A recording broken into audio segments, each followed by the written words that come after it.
ইসরায়েলের প্রধানমন্ত্রী নেতানিয়াহু জাতিসংঘের অধিবেশনে ভাষণ দিতে মঞ্চে ওঠার পরই খালি হয়ে যায় অধিবেশনের কক্ষ। ২৭ সেপ্টেম্বর শুক্রবার জাতিসংঘের সাধারণ পরিষদের অধিবেশনে ভাষণ দেন দখলদার ইসরায়েলের প্রধানমন্ত্রী বেঞ্জামিন নেতানিয়াহু। তবে তিনি মঞ্চে ওঠার পরই সেখানে উপস্থিত অনেক রাষ্ট্রপ্রধান এবং তাদের প্রতিনিধিরা অধিবেশন কক্ষ থেকে বের হয়ে গেছেন। বার্তা সংস্থা আলাদোলা জানিয়েছে, প্রথমে তুরস্কের স্থায়ী দূত অধিবেশন কক্ষ থেকে বের হয়ে যান। এরপর একে একে তার পেছনে অন্যরাও বের হয়ে যেতে থাকেন।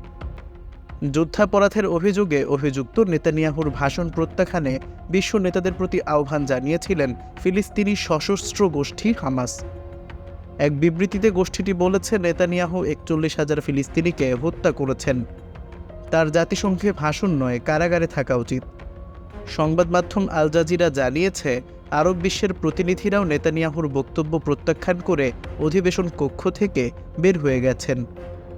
সাধারণ পরিষদের সরাসরি প্রচারিত অনুষ্ঠানে দেখা গেছে, নেতানিয়াহু বক্তব্য শুরু করার পর অধিবেশন কক্ষের বেশিরভাগ আসনই খালি হয়ে পড়ে আছে।